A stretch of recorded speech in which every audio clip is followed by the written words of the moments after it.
Est-ce que toutes ces incohérences proviennent d'autant de hasard?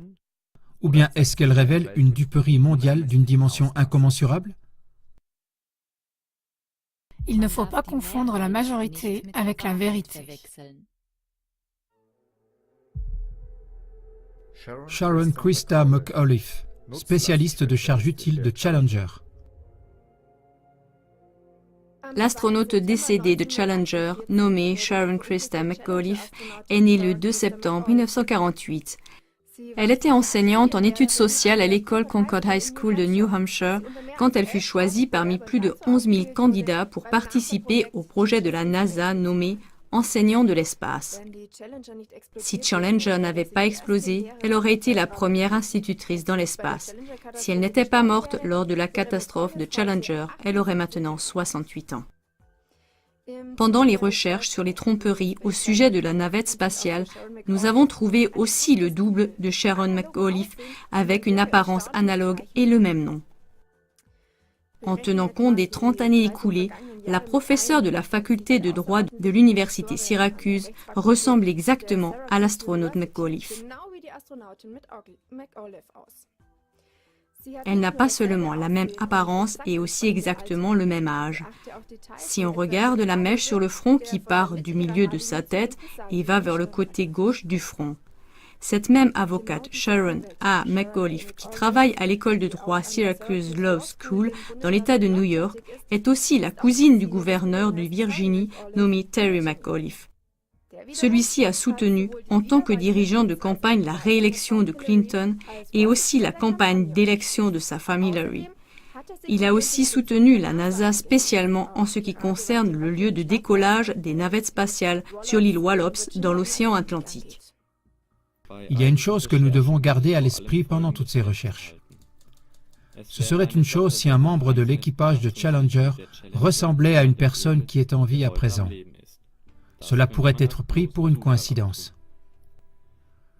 Mais c'est une toute autre chose si 6 membres de la même navette spatiale possèdent un double qui vit dans le même pays et que 4 de ces 6 portent aussi le même nom que les personnes décédées.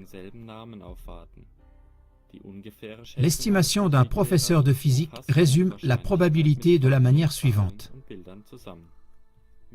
Avec une distribution binominale, on peut évaluer la probabilité qu'un tel événement ait lieu 4 fois en 10 ans.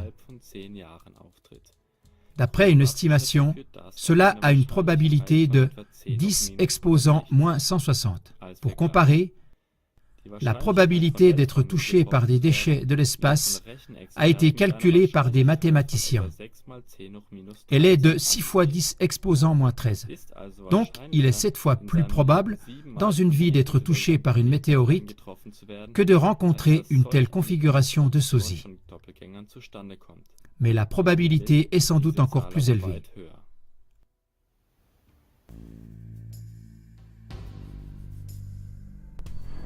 De quel genre de personnes la NASA se compose-t-elle pour que ces gens soient capables de mentir au monde entier pendant 30 ans? La NASA est une institution qui dévore des milliards provenant des impôts et de donateurs privés.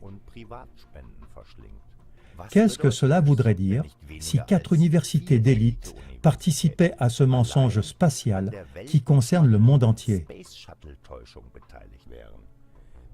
Des questions comme celles qui suivent devraient absolument être éclaircies. Qui est impliqué dans cette fraude? Car les astronautes supposés morts se retrouvent comme juristes, experts judiciaires, spécialistes financiers, etc. Si donc déjà toute la NASA, des astronautes et des professeurs de droit, c'est-à-dire ceux qui forment l'élite, participent à un mensonge au niveau mondial, qui d'autre y participe encore? Où se trouve le 7e astronaute Gregory Jarvis? Est-il encore en vie? Pour éclaircir de telles questions, l'humanité dépend de l'aide de chacun. Toute personne qui est en mesure de le faire est priée de participer à ce travail d'éclaircissement dont parle ce film. D'après des témoignages de membres de la NASA, celle-ci n'a pas seulement menti sur quelques points, mais en toutes choses.